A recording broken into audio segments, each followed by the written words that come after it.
Well, there you go, folks. Just gone past 7 o'clock. You're in Queensland, Australia, broadcasting from Springwood. Of course, it's 7 o'clock, normal time for Queensland. We don't jump to daylight saving. And for our friends, New South Wales and Victoria, Tasmania, and ACT, of course, 8 o'clock. And in New Zealand, it's 10 o'clock. And our co-host, right at the top of the totem pole, Andrena Forrest, co-host all the way from Dorset, UK, is currently 9 a.m. in the morning. And so, without further ado, I'll pass you on to Andrena, and she can introduce our guests. Thanks, Jeffrey. Good morning, everyone, and welcome to wherever you are in the world. And if you're listening to the replay, today is the 15th of December, 2022, and the days are catching up fast to Christmas. So I'm going to mention the C word now. Today, it's our great pleasure to have Indiana Jones II, Doug Miller, who is going to share his story about how he came into, I think, dragons, but he says dinosaurs. So I'm looking forward for you to share. I mean, I don't really know much about dinosaurs, to be honest, so this will be an education for myself. But my grandson, who is 6, Lewis, he knows them. He's got books. He's got dinosaurs. He absolutely loves dinosaurs. And it amazes me how they get the names right, because I can't even pronounce them. So without further ado, welcome, Doug Miller. And I'm really looking forward to you sharing your story, because I know dinosaurs came to you a bit later in life, didn't they? They certainly did, Andrena. Yeah. Thanks to my parents, really. Out of the blue, they gave me a birthday present in the early 90s, a book about Gondwana land and the creatures by 2 Australian paleontologists. And then shortly thereafter came the BBC's Walking with Dinosaurs, and I got a bit interested in it. And then I discovered Winton and the Australian. Well, I didn't discover the Australian Age of Dinosaurs. Oh, really? No, not really. But I, sitting in a dental surgery one day, picked up a local newspaper and started reading, flicking through it, waiting my turn to sit on the torture chair, and found this advert from the Queensland Museum looking for volunteers to come into a place north of Rockhampton called the Mount Etna Bat Caves. Wanted people to come and pay for the privilege to come and dig in the bat shit. And I thought that appealed to me, because I was at the time a tax officer, so I was always dealing with a lot of shit. And so I rang up the guy whose name was there, a guy called Scott Hucknall. Didn't know who Scott was. Soon found out, one of Australia's leading paleontologists. And he said that it had been cancelled. I said, oh, that's bad luck. He said, but if you're interested, call this lady, Judy Elliott, in Winton, because they had digs out in Winton. I go, really? So I called her and couldn't get on that particular year, which was 2005. But she put me on the list for 2006. Got out there with a bunch of people staying on a property, their property actually, the Elliott's property, and staying in the shearers' quarters and going out and digging in the dirt looking for dinosaur fossils for a week and paying for the privilege. And I have been going back ever since. I'm more into the prepping of the fossils now. I have a few bone issues of my own that make it difficult for me to get up and down in the dirt. I'm happy. I'm happy to clean the fossils. I know what you mean. Yes, it's not pleasant. And No. if I jokingly say I curse my father's genes because it's his side of the family that's landed me with these issues. But you live with what you're born with, so you don't worry about it. Yeah, so that's a brief summary. And then I discovered Mongolia, China, Argentina, and I've been to those places mainly looking at museums. If anyone's ever heard of Patagonia Titan, I've seen the actual fossils, been in Say the that again a background. bit slower. The biggest dinosaur so far found is Patagonia Titan. Right, I'll believe Patagonia. you. He was humongous, about 70 to 77 to 80 tons Wow. of lumbering monster. And I've seen the vertebrae and other bones. Not the I've seen the replica too in New York, but the actual fossils, smoked it big. So yeah, they have become a fascination. You said earlier about kids. Nah, big kids like me that get hooked on these dinosaurs. I'm surrounded by dinosaur paraphernalia. Love it. Keep going back to prep because you get your hands on something that no one else has ever seen. And it takes, it's very special to see what the creatures look like, how they're finally constructed. One of the, I'll show you a model here shortly. One of the probably the most prominent dinosaur we found is one called Australovenator wintonensis, a mouthful. Gosh. And this is a replica of what he looks like. So everyone out there, you'd think he was a velociraptor. Well, no, he's not. He is a raptor. And if you ever look at the dinosaur movies that come out, and the villains, they're always this sort of creature. Yeah, they so are. That's Australovenator wintonensis. Australo meaning southern, Australia, southern. Venator, hunter. Wintonensis, from Winton. He was found in a pit with another dinosaur, Diamantinosaurus matildae. Now, the Diamantina is a river up in the area of Winton, and matildae is a titanosaur. And at first we thought it was a love affair, but no, it turns out he was probably scavenging on her, and she managed to kill him. So, yeah, it's a fascinating journey. Once you get into this stuff, I've helped uncover him. I've helped clean up some of his fossils. And myself and the other volunteers up there, we will never be known ourselves, but we and our families know we've contributed to uncovering Australia's natural history. And that is a buzz. Yeah, I bet. Yeah, they keep me coming back as Jeff is flicking up some pictures out there. That's what the land looks like.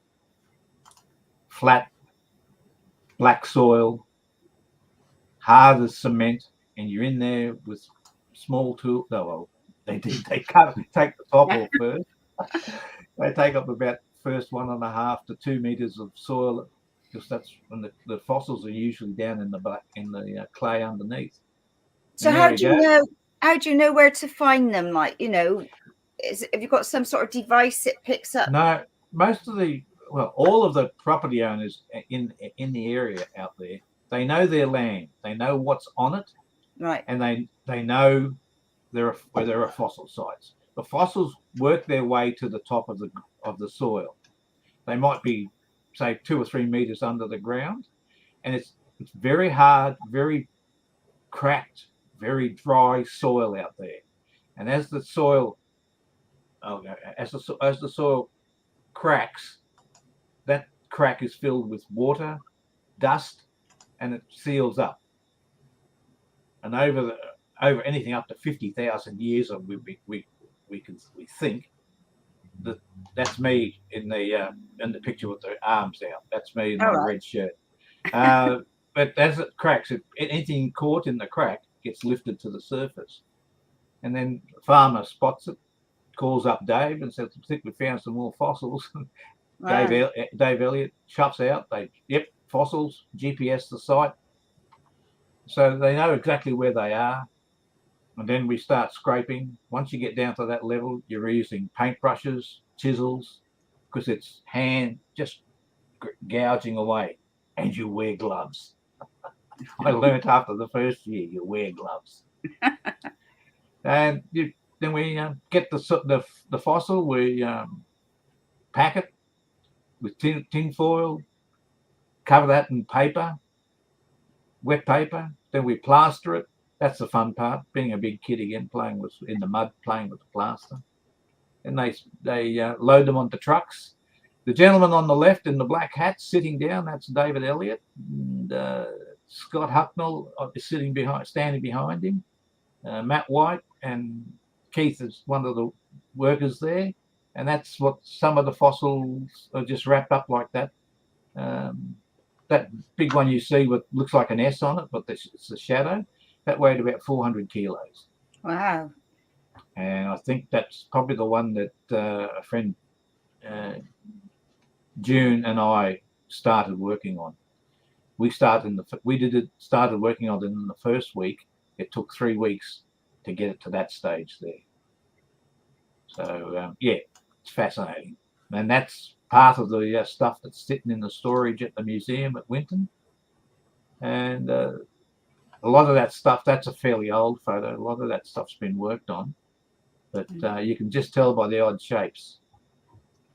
And that's what the people are doing. The guy at the front there is George. The lady up in the blue standing up talking to the people, that's Trish. And that's a crowd coming through trying to find out more about dinosaurs.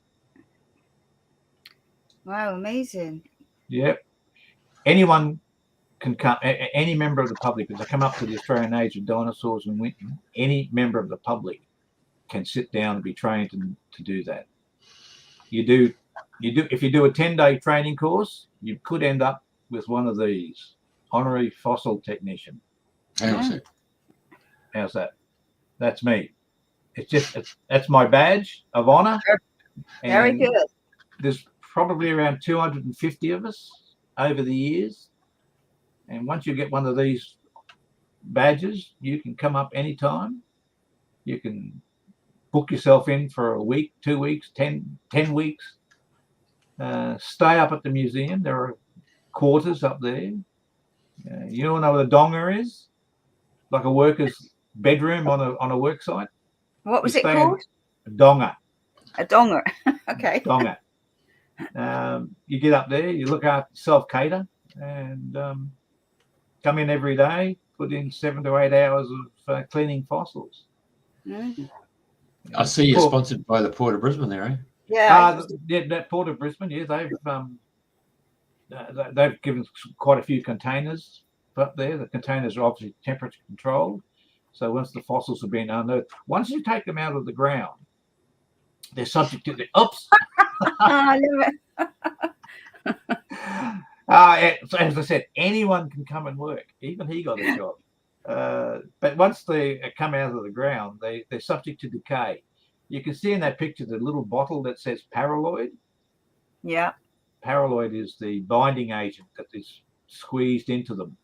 It put acetone and plastic beads, I think, melted together, and then they drip it with the eyedroppers into the bone. The bone absorbs it. The acetone dries out, and the plastic bead binds the rock together. And on site, when you dig them out on the ground, they put very weak paraloid in to try and protect them, because as soon as they're exposed, they start to decay, and you don't want that. So yeah, that tool you're seeing there is a Wen pen. It's just an engraving tool, and it's you can sit. That one obviously that I was working on, and that took a lot of time to work on it. Because the big vertebrae and that sort of stuff. If you ever, you know what a vertebrae looks like. They're twisted and gnarled. They're very big, and you've got to try and get all the dirt out. There we go. There's paraloid.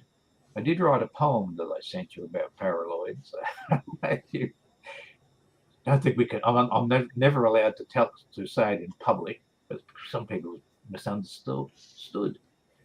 That's Banjo, one of Banjo's claws. We call Australovenator Banjo, after A.B. Banjo Patterson, a famous Australian poet, who wrote Waltzing Matilda in that region. So it's the Dimantinosaurus matildae, Waltzing Matildae. That's a replica of the claw. Wow. Do you want to see what the claw looks like? Mm.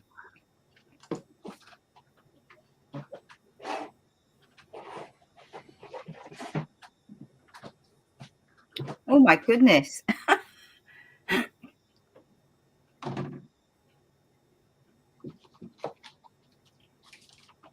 That's Right. Banjo's claw. That's life size. Wow. Is it a plaster of Paris or something? Isn't it? Sorry? Is that a plaster of Paris job? Is it? No, it's one of those things, you scan them and Oh, 3D printer. Yeah, printed. It's a printed copy. They printed Oh, right. seven or eight. The Queensland Premier got one, and I bought the first one that was available to the public. Okay.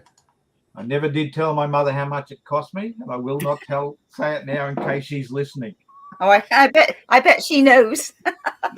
She probably does. She did, I'd say, but I don't mention it. I did get a discount because I was a volunteer, but even so,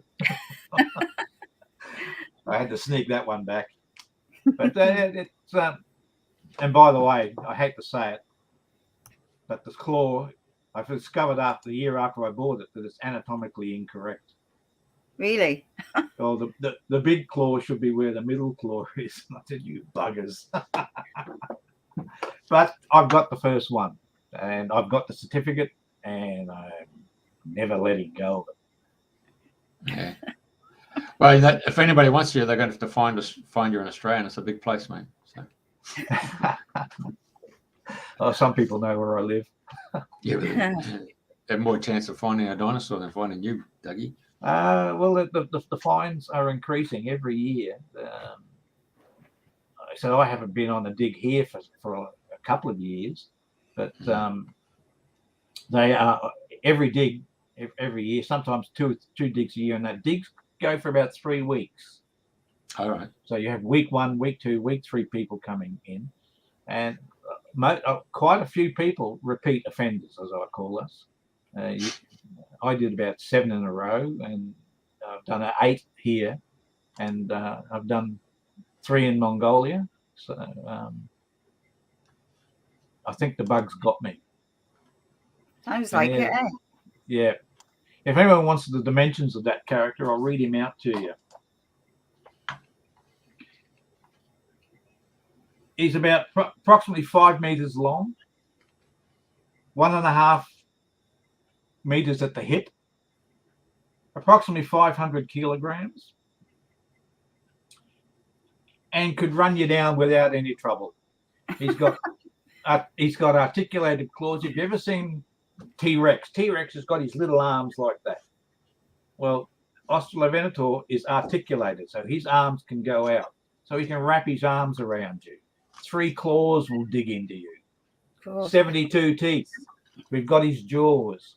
And on the if you have a look at the ankle, there's another little hook there that can disembowel you. So a fun creature. We do love our nasty creatures here in Australia. They're not everywhere around, but he would make fun of you. He would run you down. If anyone's ever heard of Lark Quarry, it is most likely that he is the creature that caused the stampede, because they've got the footprints out there. They've made a replica of his leg, and would you believe they fit into the footprints at Lark Quarry? So really? It's most likely that he is. But here's something for you, Andrena, and your English and Scottish and listeners. They believe that he has a cousin from Scotland. They've got footprints that are similar. So I don't know much about the Scottish one, but there you go. Okay, you're looking now at the Judy site. This was 2017, and again, I was on the week 1 of this. And this was very spectacular because they found, I think it's 8 or 10 articulated neck vertebrae. You can see at the bottom with the long pole next to it. Articulated vertebrae are very rare to find, as is skulls. We've got pieces of skull, but very hard to find these. On this particular dig, they also found stomach contents. Wow. Now, I'm not sure of the number, but it's probably 8 stomach content fossils have ever been found in the world. So needless to say, very proud of that. And they named it after Judy Elliott because it was about time something got named after her. Although she's had a couple of fossils, I think, named after her. But a site was named after her. And that was quite a very hard dig, actually. Very, very hard soil. But they've been working on Judy's fossil in the laboratory for a few years now. And they're very close to it. If I can think of what did I find? I think I was up in the bottom right area where it says left femur. I was in that area with doing my digging. I'm not exactly sure which part of one of those bones that I helped to start to uncover. I didn't pull it out. So yeah. Wow, amazing. Yeah. These are, while there are people like me volunteering to go there, these are scientific digs. They're not party digs, although we do party afterwards every day. I'll describe what goes on the dig shortly. But yeah, that's Judy's cast. See, it's been wrapped and that's been taken out. Half of it will be prepped. Then they'll recover it, flip it over, and start on the other half. So it takes a long time to do them. A labour of love, eh? It is. Quite a few times when I've shown up to do my stint, as soon as I walk into the prep shed, I know what I'm going to get. There's usually a big vertebrae sitting in a corner where they set mugs like me to work on it. And by the time I think the best way to measure how much work is done on these, but I don't think they do it, is to just count the amount of dust you create. You create so much dust. I mean, you can see the exhaust fan there to pull it out. But at the end of each day, the pile is taken out, the dust is taken out, the dirt is taken out, put around a tree, because that will be sieved to see what else is in there. And the sieving is very important. They've pulled teeth out, found teeth. I've only ever found a crushed tooth, and I'm very upset about that. I wish I'd found more, but I found a little piece of crushed tooth. So that's my aim, is to find a tooth one day. So you never know what you're going to find. Okay, what picture you got next, Jeff? So I can start talking about that. That's or do you want we've got. Okay, well, I'll describe. Hang on a second, I've got something. You're going to be ripped. God. Okay. Now, oh no, I've just put it on here so people can understand what's going on. So I've gone and plugged in Winton, Queensland, and how the Earth looked 300 million years ago. So that little red dot there is Winton. And this is where the dinosaurs are found. So if we go 200 million years, still getting there. We're still trying to find Australia. Yeah, it's still coming together because you've got Gondwana land and all that stuff, isn't it? Yep. Let's go to 60 million years. We start to see some sort of formation there. We've got Antarctica down here.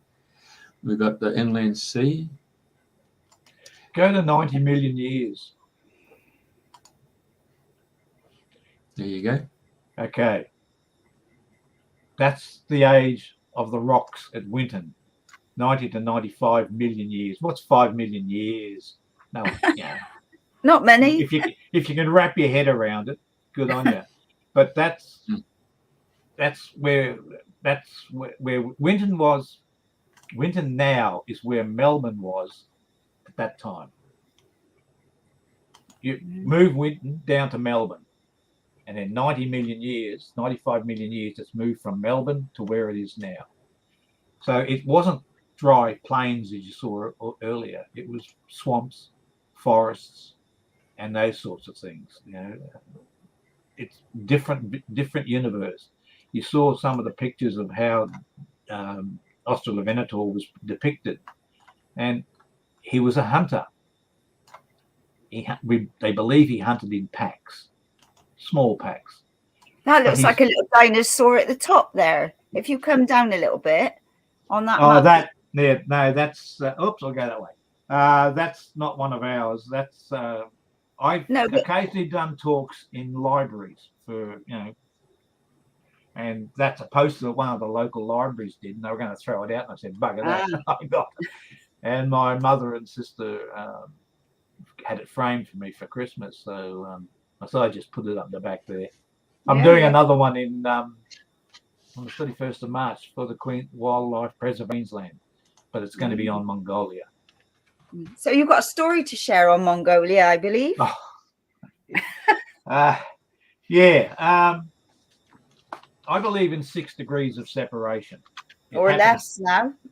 Or less now, yeah. I reckon it's 4 degrees and getting lower. Yeah. But there were, on my first trip to Mongolia in 2015, we were in a place called Basin Sav. And there was only five of us in the group. We're in a gur. People call them yurts. They're gurs, G-E-R. You ask a Mongolian, where do you live? He'll point with a crooked finger and say, gur, home, gur. So we were in this thing in the middle of a sandstorm. Never go out in a sandstorm in a pair of shorts, t-shirt and thongs, as I had to do because I had to make a dash to you-know-where. I got ripped to shreds.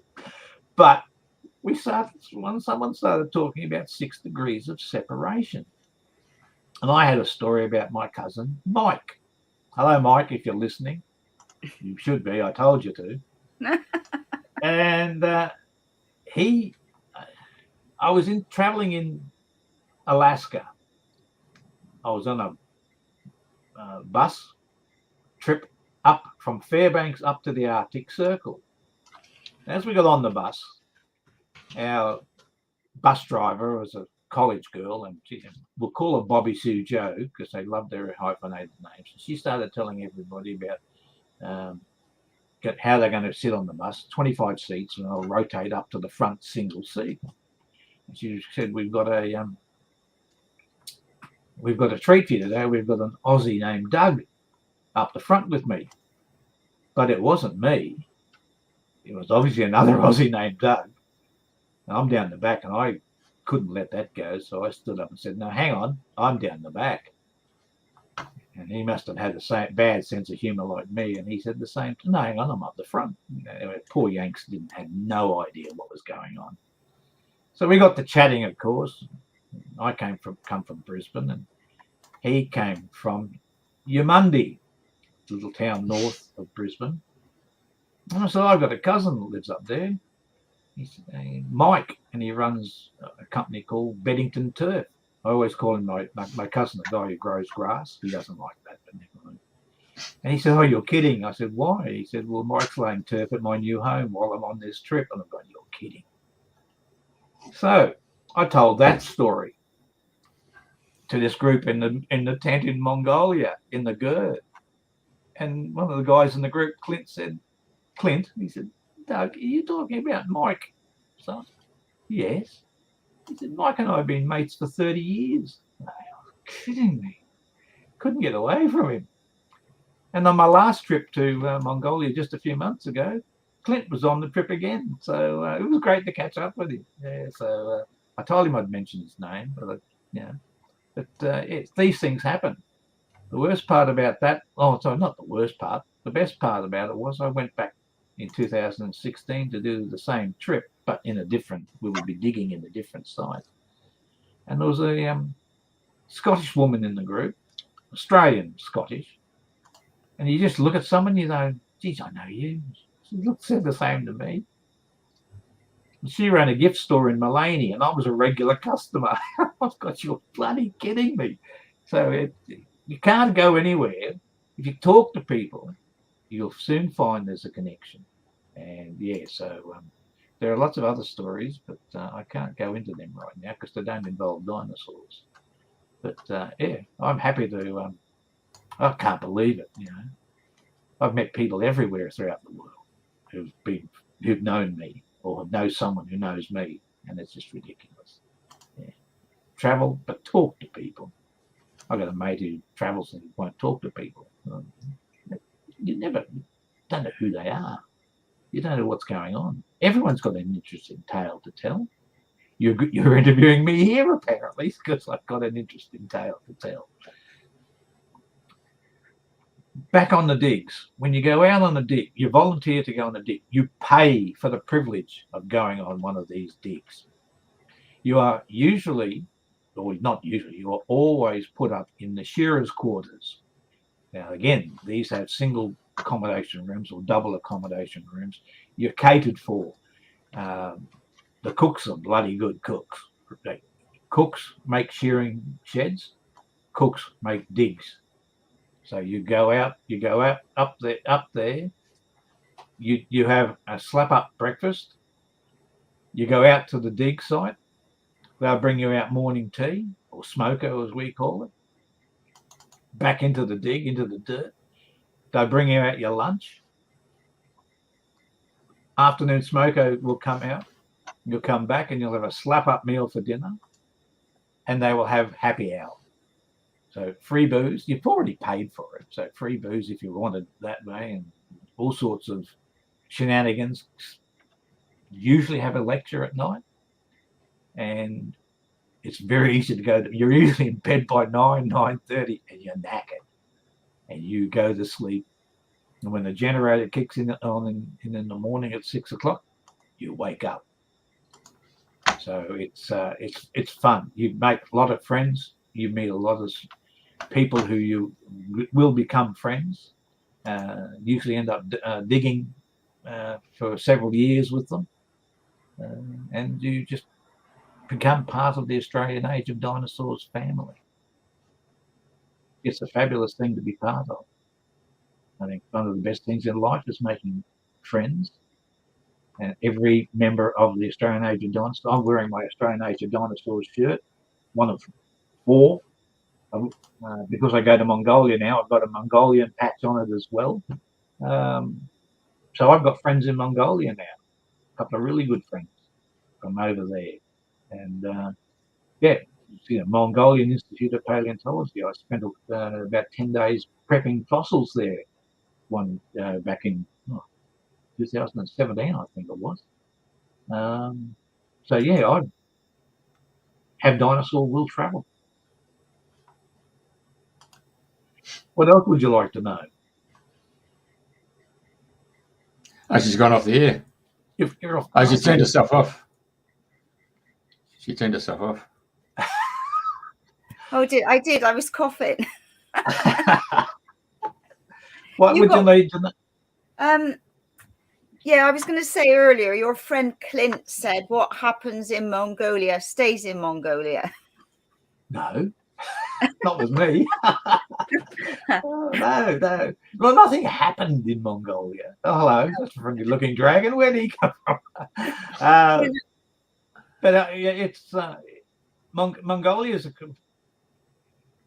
a fascinating place. I went back this year. I got an invitation last November. Would I be interested in returning to Mongolia for a centenary celebration of the first dig, or first recognised digs in 1922, the Roy Chapman Andrews digs. It was a series of digs over about 4 or 5 years. And I thought, well, let me think about that. Yes. So I went over. Clint was part of the crew. One of his friends, Graham, was there. There was 2 American guys, Ken and Steve. Steve and I have been in regular contact since. And the 2 paleontologists, Phil Curry, one of the world's leading paleontologists, but particularly Mongolian paleontologist, and his wife Eva, an equally well-recognised paleontologist. Poor Eva was the only lady amongst us, so she had a fun time, I can guarantee it. So we all had a ball. Because of my bone issues, health issues, I got a bit enthusiastic, not too enthusiastic on the first day of the dig, and started scrambling in places I shouldn't have scrambled, and ended up with severe back pain. So I couldn't contribute, and I'm very, very frustrated with not being able to do that. But it's my own silly fault. But they did find a turtle. Well, All right. I'm claiming it, although technically speaking, I didn't find it because we were having a break going up one gully, and I'm sitting on a rock, and Phil Curry said, "Doug, move your leg," and I moved my leg. He said, "You're sitting on a turtle." Couldn't make it out, but there was obviously some sort of fossil in the rock. So I'm claiming that was mine. I found it. I sat on it. So, yeah. Right. There's a message came up from Carol asking, have you found any giant human bones? No. No? All right. No giant humans. I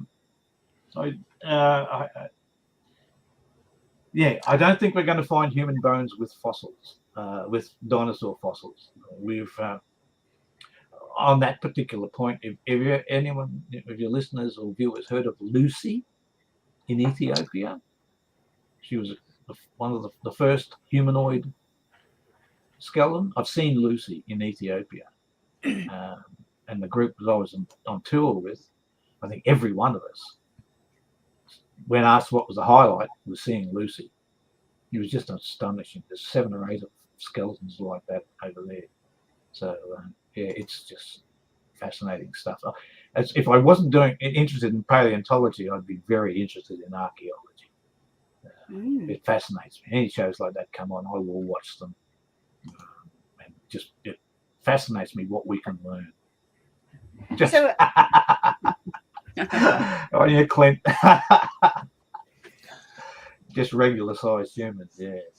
Clint's a very big. Well, if you're looking for a big human, Clint's a big human, big man, right. Tall man. Yeah. So I suppose in mythology we had the Titans before we had the Olympians. I mean, it's only a matter of time, I suppose, when we find the Titans, isn't it? Well, you never know, mate. You never know. There's lots of places to dig. If they dig in the right places, anything is possible. Yeah, because I put up a couple of photos there of dinosaurs. I mean, of dragons, because dragons play a lot in our society. I mean, just in the Buddhists and the Taoists and the Confucians. I mean, it's funny how it's actually played out in Wales, for example. You know, we see the Welsh flag. It's got the dragon on it. You know, we've got the English version of St. George and the Dragon. So there's a fair amount of bloody things in the UK you think that would come to the surface, you know, with dragons. And of course, the East celebrates with their fire dragon, water dragons, and all that stuff, and their what do you call it? The Chinese New Year, isn't it? And they do all the big celebrations. So it's a wonder we haven't seen any of their bone structure. You haven't found any wings in your digs? No, but we did find a pterosaur a few years back, but not much of it, but enough to be able to be described. And it's, excuse me, one of the most complete pterosaurs found. Only a small creature, not a big, not like some of the big, humongous ones they've found elsewhere in the world. But that was just found in a creek. The creek has been, and water will eventually flow through some of those creeks out there, and it will uncover things that are there. There's big news here in Queensland and probably Australia and in the paleontology world about the plesiosaur found in a place called McKinley up in the northwestern Queensland. So it's only been uncovered recently. So, you know, there's always finds. If people go looking for things, they will find them. I'm astounded by how many. Like when Australian Age of Dinosaurs kicked off, David Elliott was just out mustering sheep one day, and rode on a bike and rode past an odd-looking rock, which turned out to be a very large part of a dinosaur, which kicked off the Australian Age of Dinosaurs. Wow. You saw earlier with this big grader scraped the earth out. When the first few digs they did out there, they did what that everyone else in the world did, put the 1 square meter frames down and started digging around and that sort of stuff. And after a while, I realized that was futile because they weren't finding anything. So he brought out this scraper, tore off the top 1.5 meters of soil. And what did you find? Fossils. So it's different. You know, if you look at the pictures you saw earlier, we are in pits. You can see it. They've dug down to get down to those creatures. So without some sort of sign at the top, we've done digs. I've done digs where we've found there was one fossil that indicated on top that indicated there was something there, but you dig down and there's nothing there. So they figured that there's a lot of dry water courses out there. So any bones that have been brought to the top could have easily been washed away from somewhere. We did a site. We were digging in a site. Quite a few years ago. I can't remember the name of the site now. But one of the guys went walking during a smoko break. Mike, he went walking for around a little while. He went about 70 or 80 meters from where we were. Found more fossils sitting on the surface. Wow. You just don't know.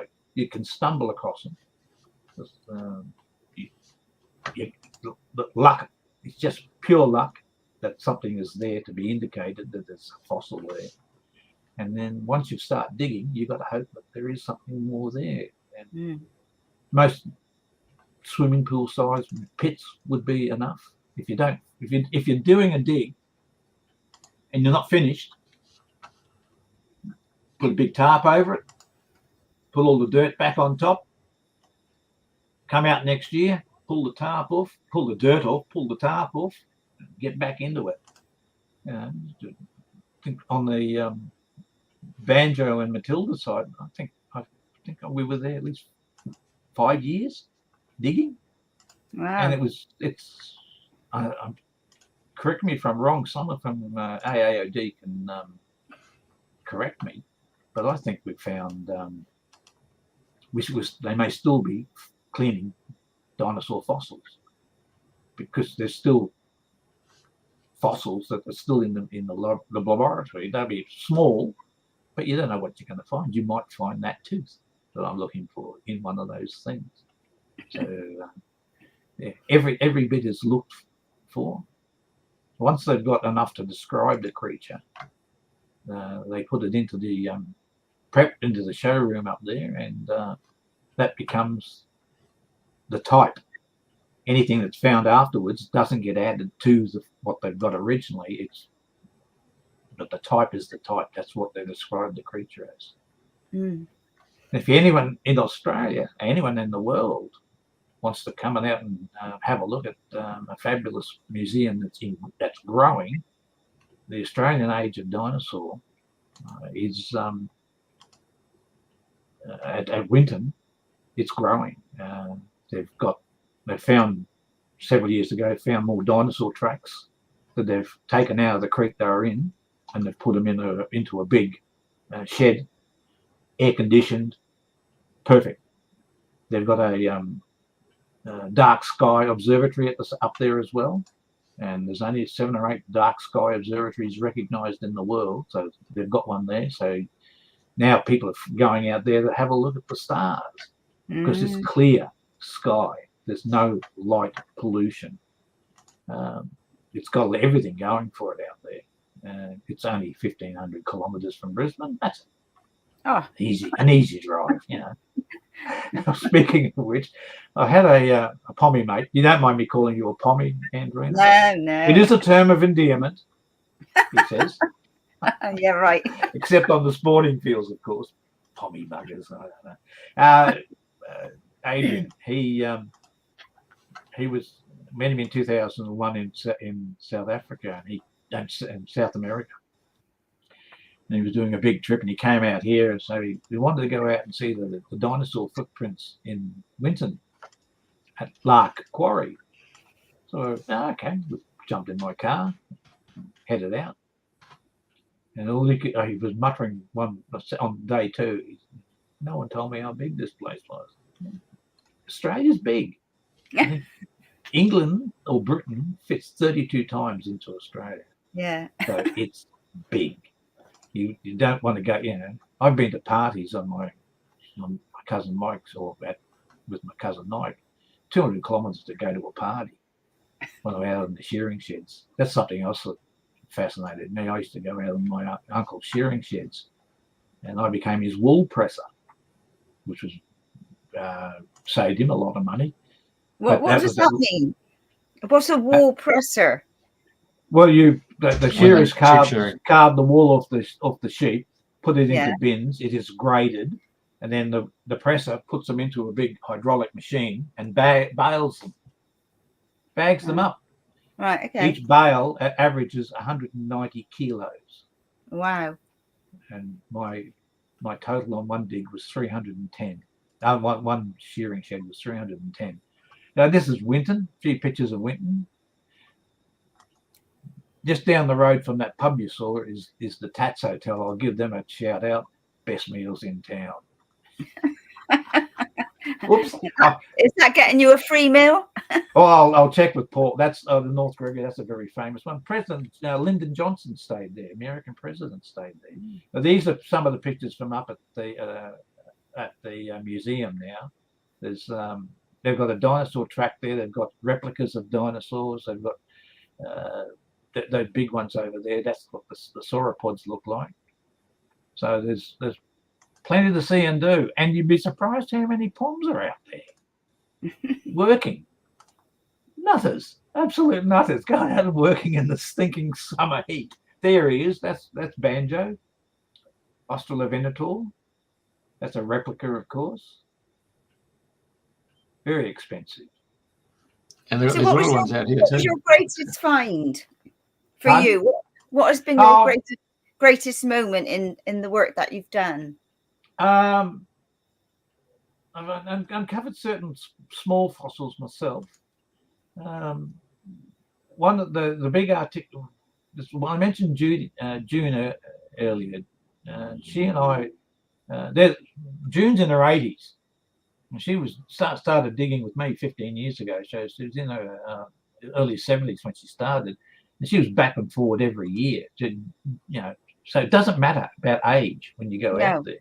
But we found those two articulated sauropod vertebrae, which the big 400 kilo thing I said. Yeah. Was probably the best part of that I'd ever been in, because it was just that rarely found articulated fossils, articulate together. So that was pretty impressive. But we just started it. We were always week one. Others put hell of a. That's Tats. That's mine host Paul there. Again, talking to people. Paul and I went to the same college, a couple of years apart. But unless you talk to people, you don't know. You don't learn these things. Winton's a fabulous place. If I had a chance, when I retired, I probably would have gone out there and stayed there. But chances wasn't any. It wasn't able to be fulfilled. Yeah. So that's your open air theatre, yeah. One of the things, there was a message up from Clint there a while ago about foot tracks in Mongolia. Our first dig was at a place called Basin Sav, TSAV, and we were quite next to some dinosaur foot tracks. And it was very impressive. It was unprotected, unfenced. That's in 2015. In 2016, we paid a visit to it. It was fenced. It had a wooden footpath through it, where it was with little sheds with glass bottom floors, so you could look at the footprints. And I just asked Dr. Tochbata, the leader, the head of the institute, who was part of our group. I said, "How did this get done so quickly?" He said, "Oh, the big mining giants in town. The governor just said, 'Oh, we need this.' Bang, they get it." But they're pulling out so much in minerals over there. Rio Tinto, I believe, is the company, and a lot of money going into Mongolia through them. So it's they want something. In the town of Dalingazard, they've got this fabulous new museum opened up. Same thing.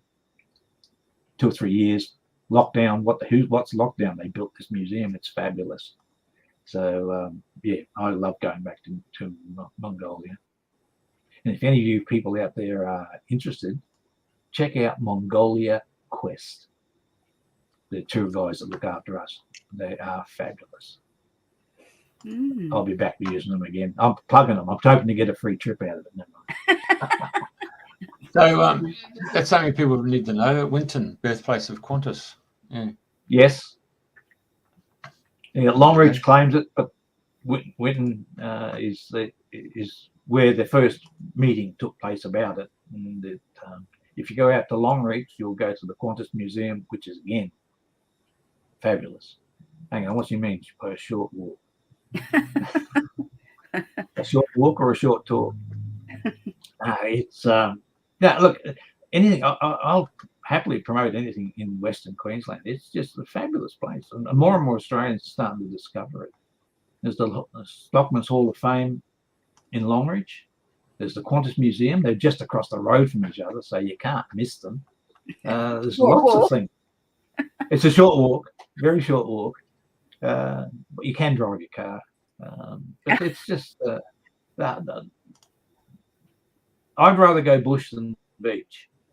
So if I have a chance to go anywhere in Australia, as much as I love going around the beaches in Australia, I still would prefer, given a chance, to go into the bush, because that's the heart of Australia.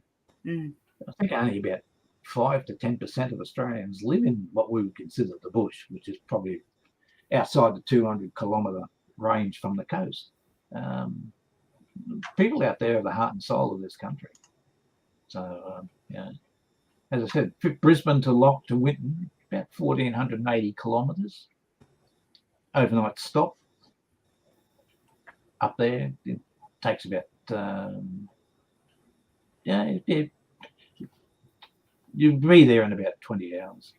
If nice and easy drive. And there's lots to see in between as well.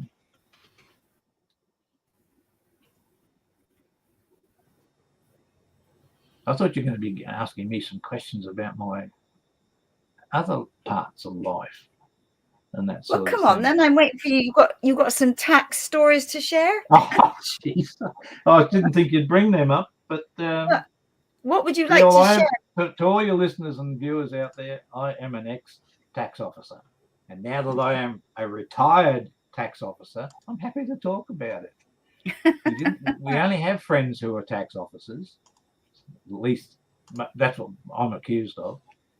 But I used to be a debt collector, an auditor, and eventually a public education officer. And I used to do seminars. You can tell that I can talk and talk and talk.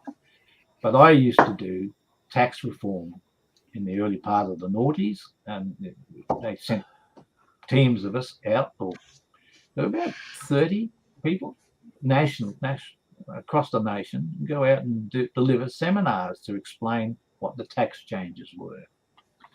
And I think I was in Byron Bay, at a weekend of talks that had been arranged by some organisation, and I wasn't the only speaker.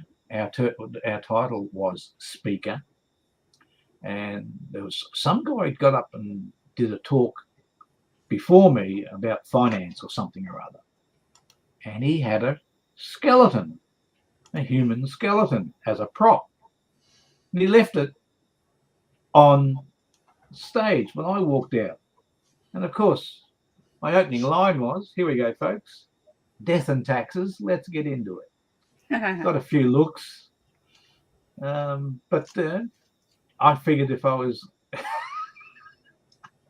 all right, Clint, I'll plug Noosa. Great place. Yeah, don't know about any fossils at Noosa apart from the retirees, but don't tell them that. Yeah, I've been to Noosa. I like Noosa. Oh, it is a fabulous place. The hinterland and all that up in that area there. Yeah. Yeah, it is a fabulous place. But another tax story. Again, I was doing a superannuation talk, and it was a "thou shalt not do this" sort of talk. I'm pointing the finger, and it was a very harsh talk because people were making big errors with their superannuation, their personal superannuation. And this was a 3-hour lecture from me. We had a break at half after an hour and a half. Came back in. No one there. Half the audience was gone. I said, "Was it me or something?" I said. They just up and left. The fun things happen. I always tried to inject a little bit of humour into what I was doing because tax is a dry subject. I'd had one question that I cannot get out of my head, or the one answer that I cannot get out of my head, is to the question, what can I claim as a tax deduction? Well, provided there's a connection between the income you are earning and the expense you are incurring, it is likely to be an allowable deduction. And I said that so many times, I cannot get it out of my head. I did one seminar one day. You progress through the topics that you want to talk about because someone asked that question. So I gave that answer. Sometime later, we're talking in another area of what we're talking about, and someone asked the question. So I gave that answer. 5 times. I was asked that question during a 3-hour seminar.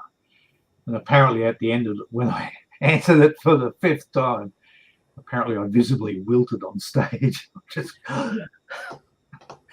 there's some accountant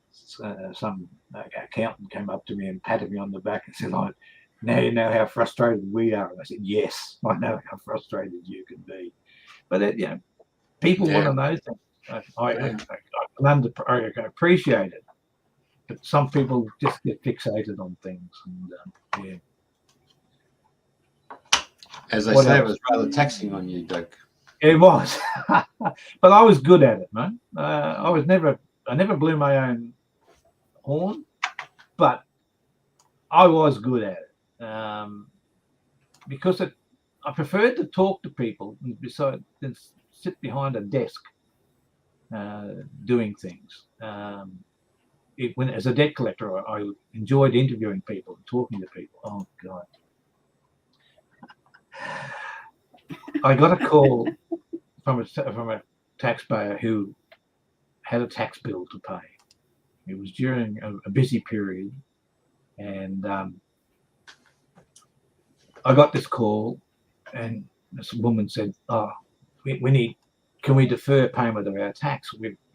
Our boat has burnt, had its moorings." And oh, okay. So I took details that I had to take about profits, loss, income, and all this sort of thing. And I said, and what do you trawl for? And she said, "Trawl? What do you mean trawl?" I said, "Your boat, your trawler, it's burnt down." "Oh," she says, "no, it's our cabin cruiser." "Sorry, ma'am, pay up. You're not getting time to pay your tax." Well, you've got the money, pay the tax. People's priorities. Mine was getting money out of the tax office, for the tax office. Getting money out of the tax office, very hard thing to do. But yes, lots of stories. I will write that book someday because I've had the wool pulled over my eyes a couple of times. I interviewed this very dapper gentleman from the Gold Coast. They've got a reputation for being a bit like almost sand shoe brigade, or the white shoe brigade down there. And he needed time to pay. And I said, "Oh, okay." He had pretty good reasons, so okay. So he left the office, and I walked back to my desk, and then one of the other guys said, "Hey, Doug, isn't that the bloke you were just interviewing?" Because I was at ground level. And I said, "Oh, yeah." He was getting into a Bentley. Oh. And he had this long-legged, tall, blonde woman. He was in his 70s. She would have been less than half his age. And she was waiting for him by the car. I said, oh, God. So that was his okay. expense account, was it? Yeah, probably. So I let it go for 2 hours. Then I rang him. I said, oh, Mr. Jones, whatever his name was. I said, yeah, lovely car you had. And I said, he said, what's going to happen? I said, you're going to pay your tax. You're not getting your deferral. You know, he wanted time to pay it. He just didn't want to pay it when he had to. So, you know. No, Fair play. Yeah, fair play. Yeah, good try. Yeah, He had yeah. me for a while. But no, as soon as I saw the car and the girl, I've gone, no way. Oh dear. But lots of stories like that. I will write a book. I won't mention names because I can't remember their names. Oh, it's just as well then, maybe. Yeah, just as well. Okay, so on your little preamble, I said you went down to Antarctica, so you're part of Antarctica, yeah. Indiana Jones, and you've done a lot of travel around the world, and of course, one of those. Been to every continent. Yeah, I've been to every continent. I haven't been to every country. I'd love to go to every country, but there's certain countries at the moment that I would not go near.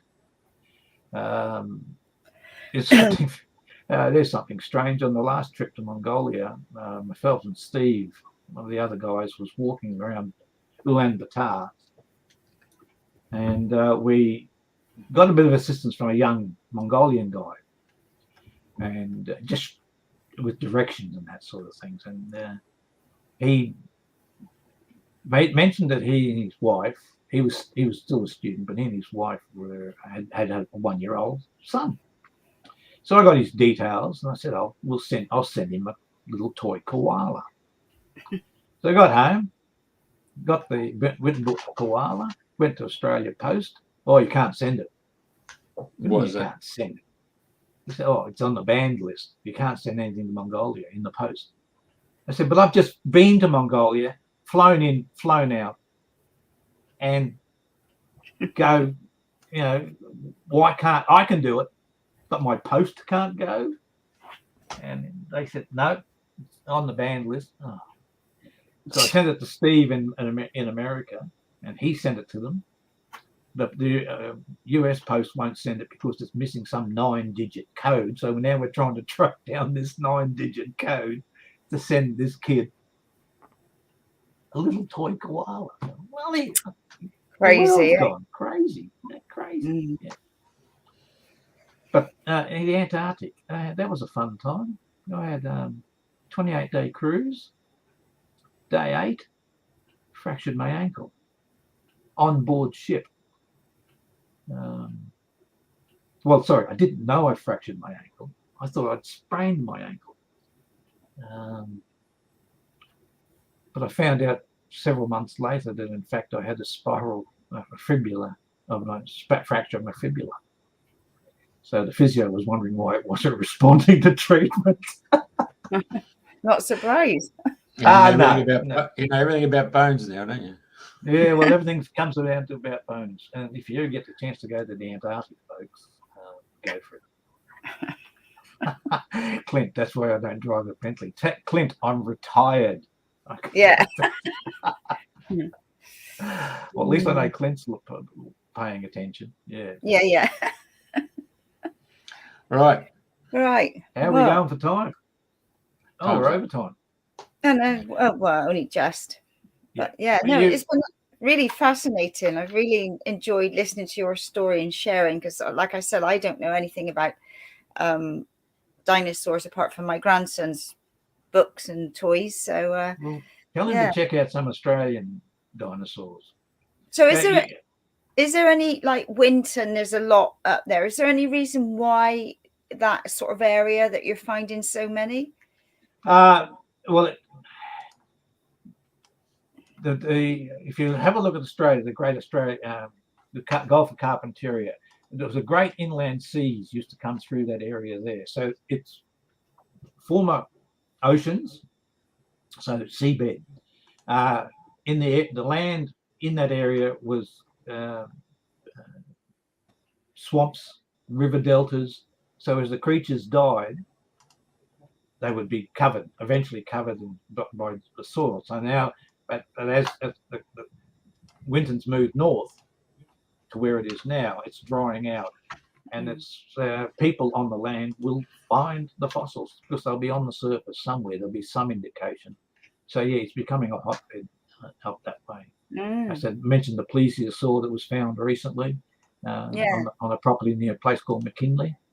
3 sisters go out every weekend, hunt for fossils, and they found this small bone, and turns out to be a full skeleton. Fantastic. So that's just unbelievable, fantastic, unbelievable. So people start to get interested in these things. They start to look for them. They start to dig for them, and they find them. And it's always, I noticed the crew up at Winton at the museum, they would say, people ask, how much work have you got ahead of you? And they say, 10, 20 years. Bullshit. 100 years. There's that much that they've found that it takes years. The bigger the fossil, it takes years to clean it. There's about 250 plus volunteers that go out there. And you can only work at certain paces. The bigger the fossil, the bigger the longer it's going to take to clean. So there'll be plenty more for you when I get out there next May. Oh, well, there you go. Well, it's been an absolute delight listening to you and sharing. It really has. I've thoroughly enjoyed it. Well, I hope I've got a few other Aussies lined up to go out there now. I'm sure you will. A fascinating place. Yeah. Yeah, and we'll share this anyway. So we'll share the recording. Yeah, and if you go to Mongolia, anyone goes to Mongolia and hooks up with Mongolia Quest, mention my name. Gerald and Badril, the guys in charge, they'll know me. Right. Oh, there we go. Well, thanks very much for taking the time to listen. No, good on you, Clint. No, it's been fascinating. I've thoroughly enjoyed it. So thank you very much for sharing, and good luck with the rest of your digs and wherever you go and wherever you travel in life. And well, thank you. Yes, so thank you very much once again. And this is our last show of this year. So we're going to be having a Christmas break, and we'll be back in the new year. So there will be a flyer going up giving dates, and we're just wondering, in place of us not being live on the show, if anybody's got any particular replay that they would like to listen to, we thought we'd play a rerun of some of our guest speakers. So please message Jeff until I can get back on Facebook or Instagram. I've been disabled at the moment and I've been good. I haven't done anything naughty. So yeah, so if anybody wants to message Jeff currently, anything they'd like to listen to, that would be fantastic. So on that note, I'll say I wish everybody a happy Christmas and a new year. And over to you, Jeffrey.